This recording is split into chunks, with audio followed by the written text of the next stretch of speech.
નમસ્કાર વિદ્યાર્થી મિત્રો, આજે આપણે ઇલેક્ટ્રોન અનુરાગી વિસ્થાપન પ્રક્રિયાની ક્રિયાવિધિ વિશે અભ્યાસ કરીશું. તો આગળ ઉપર જે આપણે ઇલેક્ટ્રોન અનુરાગી વિસ્થાપન પ્રક્રિયાનો અભ્યાસ કરી ગયા છીએ, નાઇટ્રેશન છે, સલ્ફોનેશન છે, ફિલ્ડક્રાફ્ટ, આલ્કાઇલેશન, એસાઇલેશન, ક્લોરિનેશન.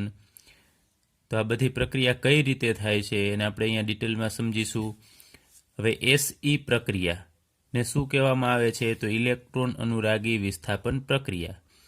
તો ટૂંકમાં S એટલે કે સબસ્ટિટ્યુશન, જેને વિસ્થાપન કહેવામાં આવે છે, અને E એટલે ઇલેક્ટ્રોફિલિક, એટલે કે ઇલેક્ટ્રોફિલિકનો અર્થ થશે ઇલેક્ટ્રોન અનુરાગી, એટલે SE પ્રક્રિયાનું નામ થશે ઇલેક્ટ્રોન અનુરાગી વિસ્થાપન પ્રક્રિયા.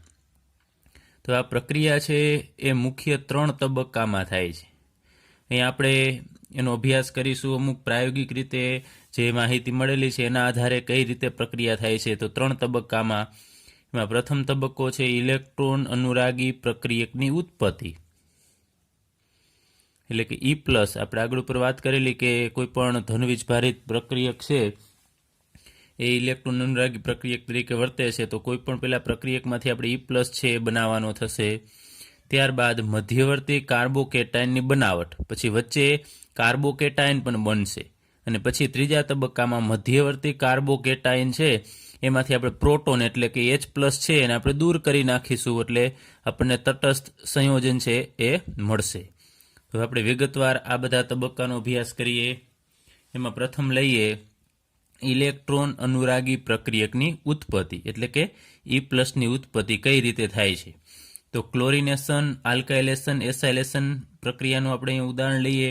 એમાં ક્લોરિનેશનમાં તમને ખ્યાલ છે કે આપણે ક્લોરિન લઈએ છીએ Cl2, જેનું હું આમ દર્શાવું છું ClCl, અને આપણે ઉદ્દીપક તરીકે લઈએ છીએ લુઈસ એસિડ નિર્જળ AlCl3. આ લુઈસ એસિડ છે, તો એ બંને વચ્ચે પ્રક્રિયા થશે ત્યારે એમાંથી E+ ઉત્પન્ન થશે. જે આ મેં તમને પ્રક્રિયા છે અત્યારે દર્શાવું છું એ આગળ ઉપર આપણે જ્યારે ક્લોરિનેશન છે, આલ્કાઇલેશન ભણી ગયા એ વખતે પણ મેં તમને આ સમજાવેલું. હવે અહીંયાથી અસમ વિભાજન થશે. આપણે અહીંયાથી વિભાજન કરીએ તો આ બંધના બંને ઇલેક્ટ્રોન છે એ આ ક્લોરિન મેળવી લેશે, અને એ ક્લોરિન છે એ કેની સાથે જોડાઈ જશે? તો આ એલ્યુમિનિયમ સાથે જોડાઈ જશે. તો આ ક્લોરિનને ઇલેક્ટ્રોનની ઘટ આવશે, કારણ કે બંધના બંને ઇલેક્ટ્રોન છે આ ક્લોરિન મેળવી લેશે. તો અહીંયા આપણને Cl+ મળશે, અને પ્લસ હવે AlCl3 સાથે અહીંયાથી Cl- કે જે આ બંધના બંને ઇલેક્ટ્રોન લઈ અને દૂર થાય છે એ એની સાથે જોડાય અને AlCl4 બનાવશે, અને ઋણ વીજભાર આવશે આપણે અહીંયા મૂકી દઈએ. તો અહીંયા Cl+ ને આપણે કહેશું ક્લોરોનિયમ આયન, એટલે આપણો E+ થશે. આપણે વાત કરી કે ઇલેક્ટ્રોન અનુરાગી પ્રક્રિયકની ઉત્પત્તિ, તો આ Cl+ બને છે ઇલેક્ટ્રોન અનુરાગી પ્રક્રિયક છે. પછી એ તમને ખ્યાલ છે બેન્ઝીન કેન્દ્ર ઉપર કોઈ પણ કાર્બન ઉપર એટેક કરે છે. ત્યારબાદ આલ્કાઇલેશનનું આપણે ઉદાહરણ લઈએ તો એમાં આલ્કાઇલેશન કરવા માટે આપણે અહીંયા CH3Cl લીધેલું. ઇથાઇલ સમૂહ દાખલ કરવો હોય તો અહીંયા ઇથાઇલ લેવાનો થશે. એની પ્રક્રિયા પણ આપણે આલ્કાઇલેશનમાં પણ નિર્જળ AlCl3 લીધેલું, કે જે AlCl3 લુઈસ એસિડ છે. તો અહીંયાથી આ Cl છે બંને ઇલેક્ટ્રોન મેળવી લેશે, એટલે Cl- બનશે, અને એ Cl- કેની સાથે જોડાશે? તો એલ્યુમિનિયમ સાથે જોડાશે. તો એમાંથી ફરીથી ઉપર મુજબ જ AlCl3 માંથી AlCl4- બનાવશે, અને આ CH3 છે એને હવે ઇલેક્ટ્રોનની ઘટ આવશે, કારણ કે આ બંધના બંને ઇલેક્ટ્રોન ક્લોરિન લઈ જાય છે. તો CH3 ના કાર્બન ઉપર ધન વીજભાર આવશે. તો અહીંયા CH3+ બને છે, અને આપણે E+ કહેશું, અથવા તો ઇલેક્ટ્રોન અનુરાગી પ્રક્રિયક કહેશું. આ મિથાઇલ કેટાયન છે. ત્યારબાદ આપણે હવે છેલ્લું ઉદાહરણ લઈએ એસાઇલેશન. તો એસાઇલેશનમાં આપણે અહીંયા લઈએ ત્યારે CH3COCl એટલે એસિટાઇલ ક્લોરાઇડ લઈએ, અથવા આનું નામ થશે ઇથેનોઇલ ક્લોરાઇડ. એની પ્રક્રિયા થાય છે AlCl3 નિર્જળ એલ્યુમિનિયમ ક્લોરાઇડ સાથે. તો ઉપર મુજબ જ અહીંયાથી આ બંધ તૂટશે, અને આ બંધના બંને ઇલેક્ટ્રોન છે ક્લોરિન મેળવી લેશે, અને અહીંયાથી જે Cl- બનશે એ જોડાશે AlCl3 સાથે, અને એમાંથી આપણને મળશે AlCl4-. અને અહીંયા આ કાર્બનને હવે ઇલેક્ટ્રોન ઘટશે, કારણ કે બંને ઇલેક્ટ્રોન ક્લોરિન લઈ જાય છે. તો એ કાર્બન ઉપર ધન વીજભાર આવશે, CH3 દ્વિબંધ ઓક્સિજન, અને અહીંયા આપણે પ્લસ વીજભાર દર્શાવી દઈએ. તો અહીંયા જે આયન મળે છે એને આપણે જો R હોય તો જનરલી RCO પ્લસ ને એસાઇલિનિયમ આયન કહેશું. તો આ જે Ce પ્લસ બને છે એ હવે બેન્ઝીન કેન્દ્ર અથવા તો જે પણ એરોમેટિક કેન્દ્ર હશે એના ઉપર એટેક કરે છે. ચલો, આ આયન બન્યો છે એને આપણે જનરલ જો R હોય તો એસાઇલિયમ કહીએ છીએ, પરંતુ અહીંયા 2 કાર્બન એટલે આનું નામ છે ઇથેનોઇલ ક્લોરાઇડ, એના ઉપરથી આનું નામ થશે ઇથેનોઇલિયમ આયન થશે. હવે આપણે નાઇટ્રેશનમાં અભ્યાસ કરેલો કે એમાં નાઇટ્રેશન દરમિયાન NO2+ છે ઇલેક્ટ્રોન અનુરાગી પ્રક્રિયક છે ઉત્પન્ન થાય છે, એ કઈ રીતે ઉત્પન્ન થાય એના વિશે અભ્યાસ કરીએ. તો નાઇટ્રેશન તેમાં આપણે 2 તબક્કા લઈ નાઇટ્રેશનમાં આપણે વાત કરેલી કે H2SO4 અને HNO3 બંનેનો ઉપયોગ થાય છે. તો સૌપ્રથમ આપણે લખીએ H2SO4, એનું હું આ રીતે લખું છું, આ H2S, અહીંયા O3 અને એક ઓક્સિજન એટલે આ સલ્ફ્યુરિક એસિડ છે. અને બીજું આપણે સમજવા માટે HNO3 ને આપણે આમ દર્શાવીએ, આ HN અને 3 ઓક્સિજન એટલે HNO3, આ નાઇટ્રિક એસિડ છે. એમાં ઓક્સિજન ઉપર અહીંયા આપણે દર્શાવી દઈએ, આ જગ્યાએ 2 અબંધકારક ઇલેક્ટ્રોન યુગ્મ હશે. હવે આ બંને વચ્ચે પ્રક્રિયા થાય છે તો અહીંયા જે સલ્ફ્યુરિક એસિડ છે એ આ ઓક્સિજન અને હાઇડ્રોજન વચ્ચે જે બંધના ઇલેક્ટ્રોન છે એ આ ઓક્સિજન મેળવી લેશે બંને. તો અહીંયાથી માત્ર છૂટું શું પડશે તમને ખ્યાલ છે, H+ છૂટો પડશે. તો H+ છૂટો પડશે એને ઇલેક્ટ્રોન આ નાઇટ્રિક એસિડમાં રહેલો ઓક્સિજન કે જેની પાસે વધારાના અબંધકારક ઇલેક્ટ્રોન યુગ્મ છે એ કેને આપશે, આ હાઇડ્રોજનને આપશે, અને આ બંધના ઇલેક્ટ્રોન ઓક્સિજન મેળવી લેશે. તો આ હાઇડ્રોજન એટલે તમે જોઈ શકો છો કે ઓક્સિજન જેને ઇલેક્ટ્રોન આપતો હોય એ ત્યાંથી નીકળી જાય અને આની સાથે જોડાઈ જાય. એટલે ઓક્સિજન સાથે હવે આ હાઇડ્રોજન છે કે જે H+ છે એ અહીંયા જોડાઈ જશે. તો આપણે આ નામ લખીએ H, અહીંયા હતો H, પછી અહીંયા ઓક્સિજન, આ હાઇડ્રોજન અહીંયા જોડાય છે, અને આપણે આ જગ્યાએ દર્શાવીએ, અને આ જે અબંધકારક ઇલેક્ટ્રોન યુગ્મ હતા એ હવે બંધમાં વપરાઈ જશે. અહીંયા એક અબંધકારક ઇલેક્ટ્રોન યુગ્મ એમને રાખીશું, અને અહીંયા NO2. હવે તમે જુઓ છો કે અહીંયા આ બંધકારક ઇલેક્ટ્રોન યુગ્મ ઓક્સિજનના વપરાય છે, ઓક્સિજનને ગુમાવ્યા કહેવાય, તો એના ઉપર ધન વીજભાર આવશે.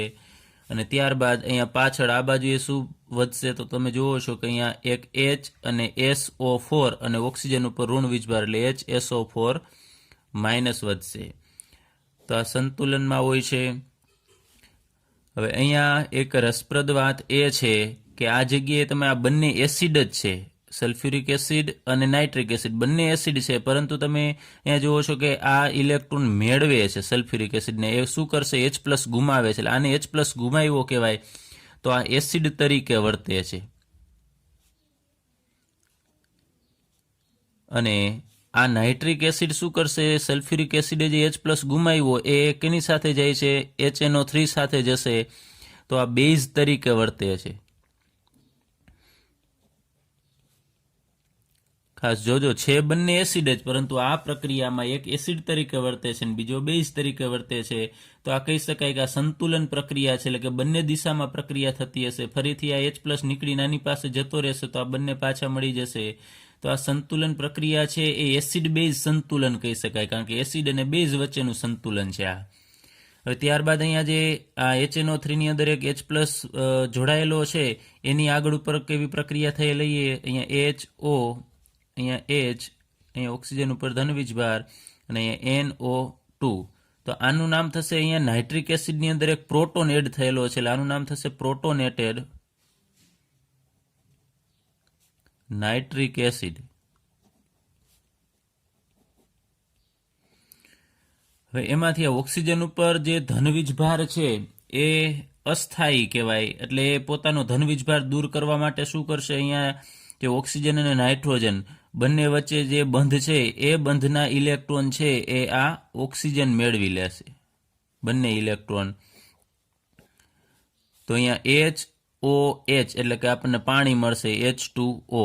ઓક્સિજન પાસે એક અબંધકારક હતા અને આ બંધના ઇલેક્ટ્રોન પોતે મેળવી લેશે, એટલે 2 અબંધકારક ઇલેક્ટ્રોન યુગ્મ થઈ જશે અને એનો ધન વીજભાર નીકળી જશે. પરંતુ એ નાઇટ્રોજનના ઇલેક્ટ્રોન ઓક્સિજન લઈ જાય છે, એટલે કે અહીંયાથી અસમ વિભાજન થયું કહેવાય. તો NO2 માં નાઇટ્રોજન પાસે ઇલેક્ટ્રોન ઘટશે એટલે NO2 માં નાઇટ્રોજન ઉપર ધન વીજભાર આવશે.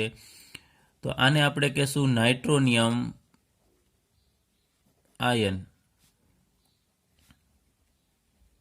તો જે તમે જોવો છો કે ધન વીજભારિત આયન જે ઉત્પન્ન થાય છે એ બધાને આપણે ઇલેક્ટ્રોન અનુરાગી પ્રક્રિયક કહેશું. ત્યારબાદ આપણે બીજા તબક્કાનો અભ્યાસ કરીએ, કાર્બોકેટાયનની બનાવટ, જેને આપણે એરેનિયમ આયન અથવા તો સિગ્મા સંકીર્ણ કહેશું. તો આગળ ઉપર આપણે અભ્યાસ કરી ગયા E+ની ઉત્પત્તિ. E+ તરીકે શું હોઈ શકે? તો ધનવીજભારિત ion Cl+, CH3+, CH3CO+, NO2+. હવે એની પ્રક્રિયા આપણે કરાવવાની છે બેન્ઝીન સાથે. તો અહીંયા મેં બેન્ઝીન લીધેલું છે, એની સાથે કઈ રીતે પ્રક્રિયા થાય એનો અભ્યાસ કરીએ. તો અહીંયા ધનવીજભારિત જે આ પ્રક્રિયક છે, ઇલેક્ટ્રોન અનુરાગી પ્રક્રિયા કે હુમલો કરશે કેના ઉપર? બેન્ઝીન ઉપર. તો અહીંયા આ બંધના ઇલેક્ટ્રોન, અહીંયા અત્યારે એક હાઇડ્રોજન હશે જે આપણે દર્શાવેલું નથી, પણ ચાલો અત્યારે તમને સમજવા માટે અહીંયા દર્શાવી દઉં કે આ જગ્યાએ હાઇડ્રોજન અહીંયા છે. તો અહીંયા આ બંધના ઇલેક્ટ્રોન છે એ આ E+ ને આપશે. ખાસ ધ્યાન આપજો, આ બંધના ઇલેક્ટ્રોન કેના છે? તો આ બે કાર્બનના છે, આ બે કાર્બનના છે. તો આ બંધના ઇલેક્ટ્રોન છે આ E+ને આપશે. તો E+ આ કાર્બન સાથે જોડાશે, અથવા અહીંયા પણ જોડાઈ શકે. એવું કંઈ જરૂરી નથી કે આના ઉપર, કોઈ પણ કાર્બન ઉપર જોડાઈ શકે. તો આ બે બંધ એમનેમ રાખવાના છે. આ બંધના ઇલેક્ટ્રોન છે એ અત્યારે આપણે દર્શાવી દઈએ કે અહીંયા આ E અહીંયા જોડાઈ જાય છે. E આવે છે પરંતુ એની પાસે ઇલેક્ટ્રોન નથી બંધ બનાવવા માટે. તો આ બંધ છે એના ઇલેક્ટ્રોન આપણે અહીંયા દર્શાવી દીધા છે. અને આ H છે એને અત્યારે આપણે સમજવા માટે એમનેમ રાખીએ કે એ પણ જોડાયેલો જ છે. તો આ કાર્બન છે એની સંયોજકતા તમે જોવો છો 4 અત્યારે પૂર્ણ છે. એક બંધ આ બાજુ, આ બીજો બંધ, ત્રીજો બંધ અને ચોથો બંધ, 4 બંધ બને છે અને એ બંધ સિગ્મા બંધ બને છે. તો અહીંયા રહેલો કાર્બન છે એને આપણે દર્શાવી દઈએ આ sp3 સંકૃત કાર્બન હશે, એટલે કે સંકરણ sp3 હશે. જ્યારે બેન્ઝીનમાં પહેલા શરૂઆતમાં બધા કાર્બનનું સંકરણ sp2 જ હતું. હવે એ અહીંયા જ્યાં જોડાશે એ કાર્બન sp3 સંકૃતવાળો થશે, કારણ કે બધા સિગ્મા બંધ છે, કે પાઈ બંધ નથી અહીંયા. હવે આ બંધ, આ કાર્બન છે એની એક સંયોજકતા ઘટશે. અહીંયા એક હાઇડ્રોજન તો હશે જ, તો અહીંયા એક બંધ, બે બંધ અને એક હાઇડ્રોજન હોય, પણ આપણે દર્શાવેલો નથી 3 બંધ, પણ એક બંધ ઘટે છે કારણ કે એને આ બંધના ઇલેક્ટ્રોન છે એ અહીંયા E+ ને આપી દીધા છે. આના ઉપર અહીંયા ધન વીજભાર આવે આ કાર્બન ઉપર. તો અહીંયા તમે જોવો છો કાર્બોકેટાયન બનશે, અહીંયા કાર્બન ઉપર ધન વીજભાર આવે છે એટલે આપણે એને કહીશું કાર્બોકેટાયન. તો આનું બીજું નામ છે એરેનિયમ આયન, અથવા તો એનું બીજું નામ થશે સિગ્મા સંકીર્ણ. તો આમાં એક ખાસ આ અગત્યનો પોઈન્ટ છે, આમાં એક કાર્બન sp3 સંકૃત કાર્બન છે. હવે આ જે એરેનિયમ આયન અથવા સિગ્મા સંકીર્ણ બને છે એમાં સસ્પંદન થશે. આ ધન વીજભાર છે એ બધી જગ્યાએ મૂવમેન્ટ થશે અને આ બંધના ઇલેક્ટ્રોન પણ એક જગ્યાએથી બીજી જગ્યાએ જશે. તો આપણે એનું સસ્પંદન લઈએ. સસ્પંદન દ્વારા કઈ રીતે સ્થાયીતા મેળવે છે, તો આ બંધારણ અહીંયા ફરીથી દર્શાવું છું.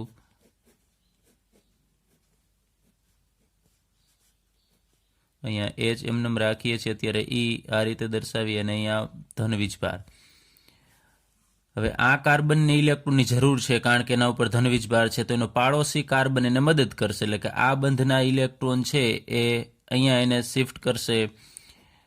તો એ બંધ ત્યાંથી નીકળી અને ધન વીજભારિત કાર્બન પાસે આવી જશે. એટલે આ જગ્યાએ બંધ ગોઠવા છે. પછી આ બંધ તો એ જગ્યાએ હતો જ, માત્ર આ બંધને આપણે અહીંયા મૂકેલો છે. અહીંયા H અને E માં પણ કોઈ પણ પ્રકારનો ફેરફાર કરવાનો નથી. તો હવે આ કાર્બન છે એની સંયોજકતા ઘટશે. જો આ કાર્બન ઉપર ધન વીજભાર નથી આવતો કારણ કે એને પણ અહીંયા 1, 2, 3 બંધ હતા ને એક હાઇડ્રોજનનો 4 બંધ. અહીંયા પણ આ કાર્બનને 4 બંધ જ છે, 1, 2 અને આ બાજુનો 3 અને એક હાઇડ્રોજનનો 4 બંધ. પણ આની સંયોજકતા ઘટે છે, 1, 2 અને એક હાઇડ્રોજનનો, એટલે 3 બંધ થશે. તો અહીંયા ધન વીજભાર આવે. એટલે યાદ રાખજો, જ્યારે બંધ આ રીતે તમે આ મૂવમેન્ટ કરાવતા હોવ છો, ઇલેક્ટ્રોન અહીંયાથી અહીંયા જશે, બંધ ખસે, તો ધન વીજભાર એક મૂકીને એક કાર્બન ઉપર, અથવા ઋણ વીજભાર હોય તો ઋણ વીજભાર એક મૂકીને એક કાર્બન ઉપર જ આવતો હોય, ડાયરેક્ટ ક્યારે અહીંયા આવતો નથી. ત્યારબાદ ફરીથી આગળ ઉપર હવે આ કાર્બન ઉપર ધન વીજભાર આવશે તો એને મદદ કરશે એની બાજુનો કાર્બન, એટલે આ કાર્બન જે બંધના ઇલેક્ટ્રોન છે અહીંયા આપશે. એટલે અહીંયા ફરીથી નવો આ જગ્યાએ નવો બંધ બનશે, આ જગ્યાએ બંધ હતો જ, તો આ કાર્બન ઉપર ધન વીજભાર આવશે. એટલે એક મૂકીને એક કાર્બન ઉપર ધન વીજભાર આવે, કારણ કે ત્યાં સંયોજકતા ઘટતી હોય છે. એટલે અહીંયા H અને અહીંયા E. તો ત્યારબાદ ફરીથી શું થશે હવે કે આ બંધના ઇલેક્ટ્રોન છે એ હવે અહીંયા જઈ શકશે નહીં. ફરીથી રોટેશન છે અહીંયાથી આ જગ્યાએ આમ જશે તો ફરીથી આમ રિપીટેશન, એટલે હવે આખું સર્કલ ફરતું નથી. આ અહીંયા જશે એટલે એવું નથી થતું. ફરીથી શું થશે, હવે આ બંધના ઇલેક્ટ્રોન આ જગ્યાએ જાય તો અહીંયા ધન વીજભાર ઉત્પન્ન થશે, તો રિવર્સ પ્રક્રિયા થશે. ફરીથી પછી આ બંધના ઇલેક્ટ્રોન અહીંયા આવશે તો અહીંયા બંધ બનશે અને આ કાર્બન ઉપર ધન વીજભાર આવશે, એટલે રિવર્સ દિશામાં પ્રક્રિયા થશે. તો અહીંયા આ રીતે તમે જુઓ છો, અહીંયા 3 સસ્પંદન બંધારણ મળે છે. તો આને આપણે આમ દર્શાવીએ, આ સસ્પંદન દ્વારા ધન વીજભાર છે, એટલે કે આ આયરેનિયમ આયન છે સ્થાયીતા પ્રાપ્ત કરશે, કારણ કે એક જગ્યાએથી બીજી જગ્યાએ ધન વીજભાર છે એ જાય છે, એકને એક કાર્બન ઉપર રહેતો નથી. તો આને આપણે ઓલ ઓવર આમ દર્શાવવું હોય તો દર્શાવી શકાય બેન્ઝીનની જેમ. અહીંયા H અને અહીંયા E, અને અહીંયા આપણે અત્યારે અમને દર્શાવી દઈએ H, કારણ કે આગળ ઉપર જરૂર પડશે. હવે આખું સર્કલ ફરતું નથી, ખાસ ધ્યાન આપજો. અહીંયાથી તમે જુઓ છો, અહીંયાથી રિપીટેશન થશે બેન્ઝીનની જેમ. ફરીથી આ બંધના ઇલેક્ટ્રોન અહીંયા જઈ શકતા નથી, કેમ કે અલ્ટરનેટ હોય જ જાય. અહીંયા બંધ હોત તો જાત, પણ અહીંયા વચ્ચે 2 ગેપ આવે છે એટલે નહીં જાય. તો અહીંયા આપણે દર્શાવીશું આમ ડોટ ડોટ વડે, આમ કે પાઈ બંધના ઇલેક્ટ્રોન ફરે છે, એટલે કે ધન વીજભાર છે એક જગ્યાએથી બીજી જગ્યાએ જશે. પરંતુ તમે જુઓ છો કે અહીંયા સર્કલ આપણે અડધું જ કરેલું છે, આખું કરવાનું નથી. આખું કરશો તો એનો મતલબ એવો થશે કે બધી જગ્યાએ ધન વીજભાર બધા કાર્બન ઉપર આ મૂવમેન્ટ કરે છે, પણ એવું હકીકતમાં થતું નથી. હવે અહીંયા જે મૂવમેન્ટ થાય છે એ બધા કાર્બન ઉપર આમ વિસ્થાનીકરણ થશે આ પાઈ ઇલેક્ટ્રોનનું, પરંતુ ક્યાં અટકી જશે કે જ્યાં આ sp3 સંકૃત કાર્બન હશે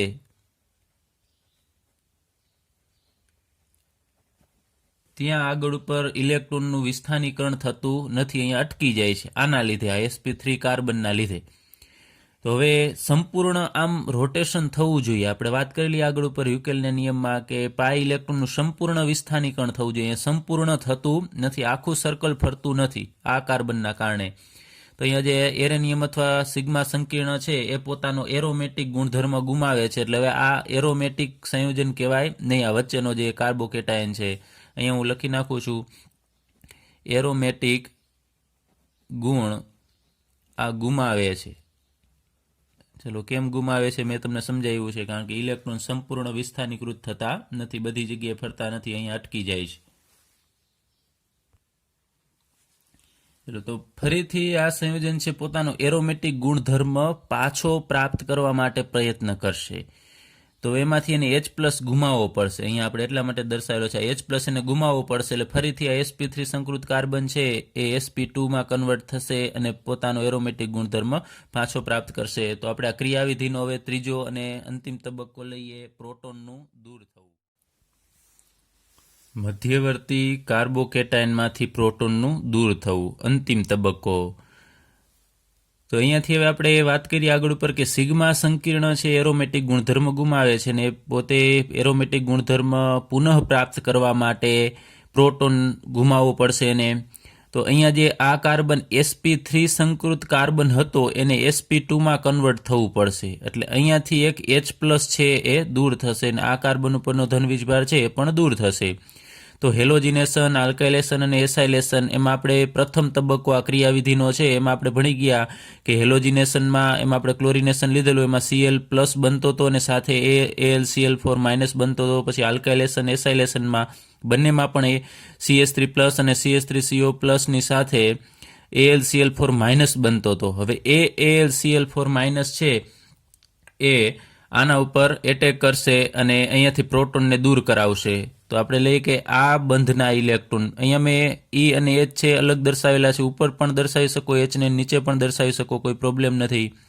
તો આ કાર્બનને ઇલેક્ટ્રોનની જરૂર છે, તો આ બંધના ઇલેક્ટ્રોન છે એ આ જગ્યાએ શિફ્ટ થશે, એટલે કે આ કાર્બનને આપી દેશે. તો અહીંયાથી H+ દૂર થશે અને એ H+ જે દૂર થવાનો છે એને હવે ઇલેક્ટ્રોન એની સાથે કોણ જોડાશે? તો આ AlCl4- માં રહેલો Cl- જોડાશે. પહેલાં આપણે અહીંયા દર્શાવી દઈએ કે H+ ને કાઢી નાખીએ તો આપણને આવું મળશે અહીંયા બેન્ઝીન, અને આ જગ્યાએ અહીંયા બંધ નહોતો. હવે આ બંધના ખાસ ધ્યાન આપજો, આ કાર્બન અને હાઇડ્રોજનના બંધના ઇલેક્ટ્રોન અહીંયા આવતા રહેશે અને અહીંયા માત્ર ઈ જ વધશે. એટલે કે ક્લોરિન હોય તો C+CH3 હોય તો અહીંયા Cl+ અહીંયા લીધેલું હોય E+ તરીકે, તો અહીંયા ક્લોરિન, CH3+ લીધેલું હોય E+ તરીકે, તો અહીંયા CH3 હશે.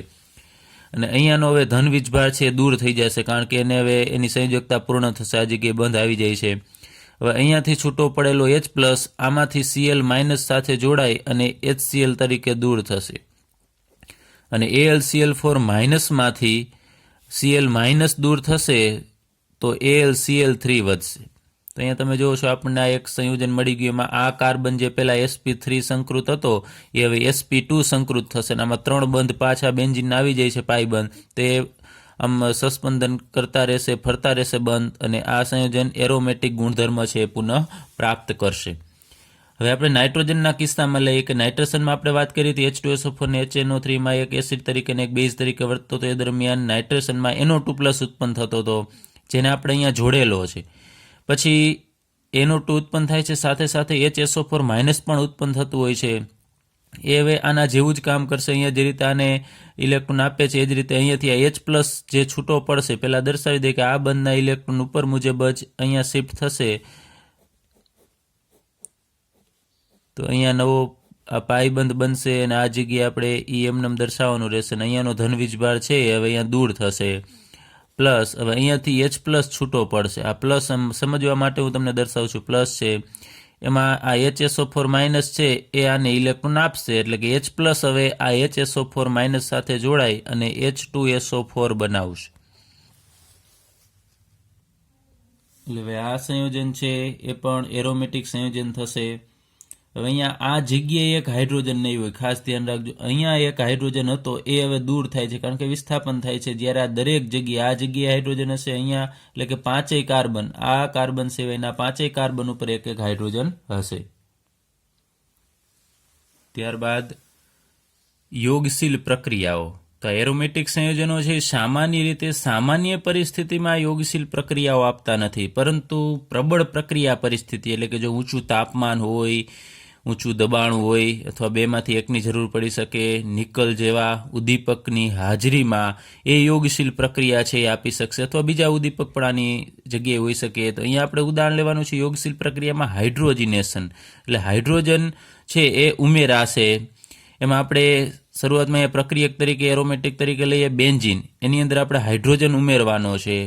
નિકલ ઉદ્દીપકની હાજરીમાં ઊંચું તાપમાન અને ઊંચું દબાણ રાખવું પડશે, પરંતુ અમુક આવી પ્રબળ પ્રક્રિયા પરિસ્થિતિ હશે તો જ એની અંદર આ જે તે પ્રક્રિયક છે ઉમેરાઈ અને યોગશીલ પ્રક્રિયા આપશે. બાકી સામાન્ય રીતે જે આલ્કિન અને આલ્કાઇન આપે છે એવી રીતે સામાન્ય પરિસ્થિતિમાં એ યોગશીલ પ્રક્રિયા આપતો નથી.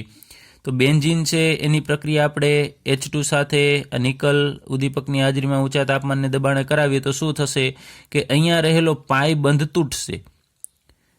તો પાઈ બંધ તૂટેલા આ બંને કાર્બનની સંયોજકતા ઘટશે, તો બંને જગ્યાએ એક એક હાઇડ્રોજન છે એડ થઈ જશે.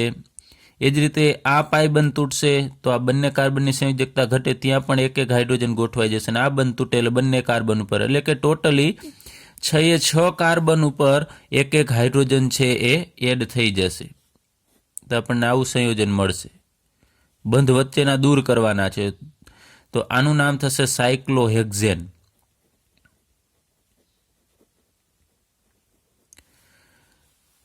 તો અહીંયા આ કાર્બન પાસે દરેક કાર્બન પાસે એક એક હાઇડ્રોજન હતા. હવે અહીંયા માત્ર આપણે આમ ખૂણો જ દર્શાવેલો છે, એટલે અહીંયા કાર્બન છે તો એની અહીંયા 2 સંયોજકતા છે, તો આ કાર્બન પાસે 2 હાઇડ્રોજન હશે, એટલે અહીંયા દરેક કાર્બન પાસે 2 હાઇડ્રોજન, એટલે કે CH2 CH2 CH2 હશે. તો આ યોગશીલ પ્રક્રિયાનું ઉદાહરણ છે. ત્યારબાદ આપણે બીજું ક્લોરિનેશન લઈએ.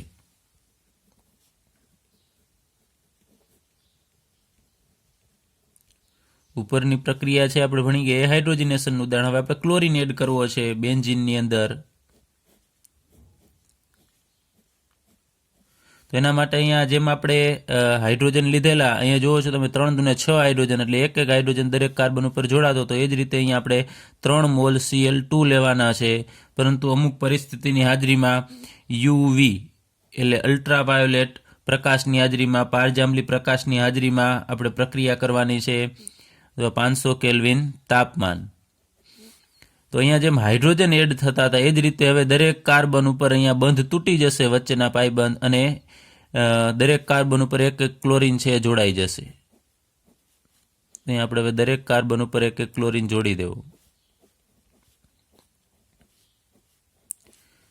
તો આ સંયોજનનું નામ શું થશે? આનું નામ થશે બેન્ઝીન. ત્યારબાદ 6 ક્લોરીન છે એટલે હેક્ઝાક્લોરાઇડ. અને આનું એક બીજું પણ સામાન્ય નામ છે, આને ગેમેક્સિન કહેવામાં આવે છે. ચલો યાદ રાખજો, ગેમેક્સિન. હવે આને બીજું ટૂંકમાં બી, બેન્ઝીન હેક્ઝાક્લોરાઇડ ઉપરથી આનો બી, બેન્ઝીનનો બી, પછી હેક્ઝાનો એચ અને ક્લોરાઇડનો સી, એટલે ટૂંકમાં BHC વડે પણ આને દર્શાવવામાં આવે છે. હવે આનું સૂત્ર શું થશે? ખાસ યાદ રાખજો, અહીંયા હાઇડ્રોજન હતા, આનું સૂત્ર થશે C6H6. તો અહીંયા પણ C6H6 તો છે જ, C6H6 ઉપરાંત 6 ક્લોરીન છે એટલે C6H6Cl6. એટલે હાઇડ્રોજન દૂર થતા નથી, આ વિસ્થાપન પ્રક્રિયા નથી, અહીંયા ક્લોરીન છે એડ થાય છે. એટલે દરેક કાર્બન ઉપર હાઇડ્રોજન હાજર છે, ઉપરાંત ચોથી સંયોજકતાથી ક્લોરીન પણ જોડાયેલો છે. ત્યારબાદ આપણે દહન પ્રક્રિયા વિશે અભ્યાસ કરીએ. તેમાં આપણે બેન્ઝીનનું દહન લઈએ, C6H6. અહીંયા મેં માત્ર એનું આણ્વીય સૂત્ર દર્શાવેલું છે. તો એને આપણે હવાની હાજરીમાં ગરમ કરવાનું છે. તો અહીંયા આપણે ઓક્સિજન આપવો પડશે ને, O2, ત્યારે એનું દહન થશે, કારણ કે દહન માટે ઓક્સિજન છે એ જરૂરી છે. તો જ્યારે બેન્ઝીનનું દહન થાય છે ત્યારે અહીંયા કાર્બન અને આ ઓક્સિજન, અહીંયા આપણે સંપૂર્ણ દહનની વાત કરીએ છીએ, તો કાર્બન અને ઓક્સિજન જોડાય અને કાર્બન ડાયોક્સાઇડ બનાવશે, CO2 બનાવશે. અને હાઇડ્રોજન અને ઓક્સિજન જોડાય અને પાણી બનાવશે, H2O. અને સાથે ઉષ્મા પણ ઉત્પન્ન થતી હોય છે, જે કોઈ પણ બીજા પદાર્થનું દહન કરીએ દહન દરમિયાન ઉષ્મા ઉત્પન્ન થતી હોય છે. હવે અહીંયા બેન્ઝીનમાં 6 કાર્બન છે, તો આપણને અહીંયા બે પ્રક્રિયાને સંતુલિત કરવી હોય તો અહીંયા 6 CO2 આપણે અહીંયા મૂકવા પડે, 6 મોલ CO2 છે બનશે. ત્યારબાદ અહીંયા હાઇડ્રોજન કેટલા છે તમે જુઓ છો, 6 છે. તો અહીંયા હાઇડ્રોજન આમાં નથી, આમાં જ છે. તો અહીંયા 6 હાઇડ્રોજન કરવા માટે આપણે 3 વડે ગુણવું પડશે, એટલે કે 3 મોલ પાણી બનશે, તો એમાં 3 દુને 6 હાઇડ્રોજન આવશે. ઓક્સિજન ટોટલ કેટલા છે? તો અહીંયા 6 દુને 12, 12 અહીંયા છે અને 3 અહીંયા છે. તો 12 ને 3 15 ઓક્સિજન આ બાજુએ છે. તો આ બાજુએ પણ આપણે 15 ઓક્સિજન દર્શાવવો પડે. 15 છે એ એકી સંખ્યા છે, તો આપણે અહીંયા આગળ આ રીતે 3, 4, 5, 6 એ રીતે અંક મૂકીને બેલેન્સ ન કરી શકાય. તો 15 ઓક્સિજન લખવા માટે આપણે અહીંયા 15 મોલ લઈ અને એને 2 વડે ભાગી નાખવાના, એટલે 15/2. એટલે ટોટલ 15 મોલ. જો આમ આપણે માત્ર આમ લખીએ 15 મોલ, તો 15 દુને 30 છે એ ઓક્સિજન થશે, પરંતુ 30 ઓક્સિજનને આપણે ફરીથી 2 વડે ભાગીએ તો 15 ઓક્સિજન થશે. એટલે 15/2 O2 એટલે કે 15 ઓક્સિજન છે દર્શાવે છે. એક બીજી અગત્યની વસ્તુ કે આ જે એરોમેટિક સંયોજન છે એને જ્યારે ગરમ કરવામાં આવે છે ને આ રીતે સળગાવવામાં આવે છે ત્યારે આ સંયોજન છે એ મેષવાળી જ્યોતથી સળગે છે.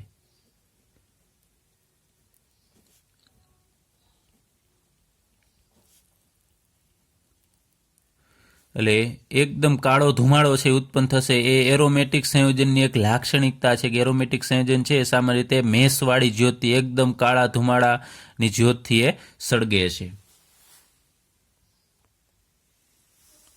ત્યારબાદ હવે આપણે લઈએ કોઈ પણ હાઇડ્રોકાર્બન માટેનું સામાન્ય દહન પ્રક્રિયાનું રાસાયણિક સમીકરણ લખીએ કે એ સમીકરણ છે તમે કોઈ પણ હાઇડ્રોકાર્બન માટે લાગુ પાડી શકો. તો જે અહીંયા તમે જોવો છો કે હાઇડ્રોકાર્બનમાં કાર્બન અને હાઇડ્રોજન જ હશે, તો અત્યારે જનરલ સમીકરણ લખવું છે આપણે, તો અહીંયા લખીએ CX અને હાઇડ્રોજન કેટલા હશે તો આપણે Y દર્શાવી દઈએ, એટલે કે સમાન પણ હોય, X અને Y ની વેલ્યુ સમાન પણ હોઈ શકે અથવા અસમાન પણ હોઈ શકે. તો CXHY. તેના માટે આપણે અહીંયા ઓક્સિજન છે એ લેવાના થશે, કેટલા લેવાના થાય એ આપણે હમણાં પછી લખીએ. એક બીજું સિમ્પલ આના ઉપરથી આપણે સમજીએ કે અહીંયા 6 કાર્બન હતા, તો અહીંયા કાર્બન ડાયોક્સાઇડ કેટલા મળતા હતા? 6. એટલે કે અહીંયા કાર્બનની જેટલી સંખ્યા હોય એટલા મોલ આપણને કાર્બન ડાયોક્સાઇડ મળે છે. તો અહીંયા કાર્બનની સંખ્યા X છે, તો અહીંયા આપણને X મોલ CO2 મળશે. પછી બીજું કે અહીંયા તમે જુઓ છો કે હાઇડ્રોજન 6 છે, અને પાણી આપણને કેટલું મળે છે 3 મોલ. તો અહીંયા 6 હાઇડ્રોજન છે તો એના ભાગ્યા તમે 2 કરશો એટલે આપણને 3 મળશે. એટલે 6 ના અડધા 3 એટલે 3 મોલ પાણી મળે છે. તો અહીંયા આપણે H2O ની આગળ દર્શાવવું હોય તો અહીંયા y/2 કરવું પડે. y/2 મોલ H2O મળશે. અને પછી અહીંયા અપૂર્ણાંકમાં આપણે લખેલું 15/2 માત્ર બેન્ઝીન માટે, પણ જનરલ અહીંયા લખવું તમે પછી આની થોડી ગણતરી છે એ થોડી મોટી છે, એ ગણતરી કરશો તો અહીંયા આપણને મળશે x + y/4. તો આ સૂત્રની મદદથી તમે કોઈ પણ સંયોજન છે એનું દહનનું સમીકરણ છે એ બનાવી શકો છો.